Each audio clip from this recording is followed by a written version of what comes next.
नमस्कार मित्रों, आज मैं आपके सम्मुख प्रस्तुत हूँ कामायनी पर बात करने के लिए। कामायनी पर एक विस्तृत वार्ता हो सकती है। तो कामायनी के कथावस्तु पर, कथाशिल्प पर बात करने से पूर्व हम इसकी कथा को पहले जानेंगे, जिसके पश्चात इसकी रूपरेखा और जो इसका काव्य है उसको समझने में अत्यंत सरलता होगी। तो भारतीय संस्कृति में ऐसा माना जाता है और इसकी कथा, कामायनी की जो कथा है वो मुख्यतः शतपथ ब्राह्मण और अन्य वैदिक ग्रंथों से ली गई है। तो भारतीय संस्कृति में ऐसी परंपरा है कि प्रलय की कल्पना की गई है। तो प्रसाद जी जहाँ से शुरू करते हैं वहाँ वो कहते हैं कि मनु जो हैं वो सभी चारों तरफ जल प्रलय हो गया और हिमालय पर एकांत व्यथित बैठे हुए हैं, कोई उनका सहारा नहीं है।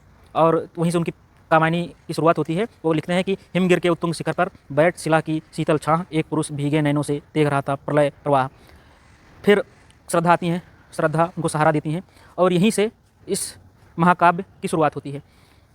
श्रद्धा और मनु दोनों आपस में साथ रहते हैं।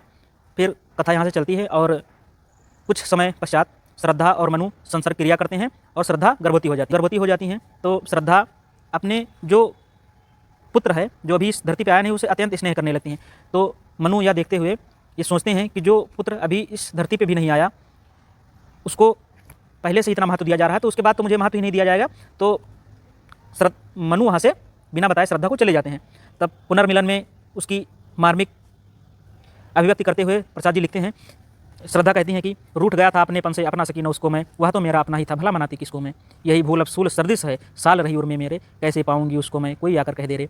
फिर श्रद्धा को एक स्वप्न आता है। उस स्वप्न में जिस मार्ग का अनुसरण करते हुए मनु आगे बढ़ते हैं, उसी मार्ग का अनुसरण करते हुए श्रद्धा भी उनके पीछे पीछे जाती हैं और उन्हें पता लगता है कि इड़ा के जाल में मनु फंसे हैं।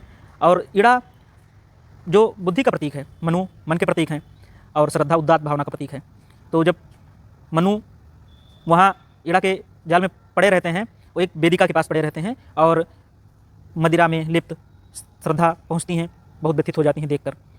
मानो जो श्रद्धा का पुत्र है उसने भी जन्म ले लिया है, वो भी देखकर चारों तरफ अपने महलों को देखकर, ऊंची ऊंची अट्टालिकाओं को देखकर वो भी चमत्कृत हो जाता है। तो ये कथा यहीं से चलती है और इन कथानक को, जो ये कथा है, इसको प्रसाद जी ने अपने कामायनी में 15 सर्गों में अभिव्यक्त किया है। चिंता से लेकर आनंद। चिंता का अर्थ ये हुआ, ये है कि जहाँ मनु एकांत बैठे हैं, व्यथित बैठे हैं, वहाँ से शुरू होकर आनंद तक की यात्रा उन्होंने 15 सर्गों में की है। और इन 15 सर्गों की यात्रा करने में प्रसाद जी को 8 वर्षों का समय लगा। 1927 को इस रचना का प्रारंभ करते हैं प्रसाद जी और 1935 के बसंत पंचमी के दिन इसका समापन होता है। और एक उनके मित्र हैं, मुझे नाम तो स्मरण नहीं हो रहा है, अंतरंग संस्मरणों में वो लिखते हैं कि प्रसाद जी कामायनी लिखने के दौरान अस्वस्थ भी थे, लेकिन उन्होंने इसकी परवाह के बिना भी कामायनी की रचना जारी रखी।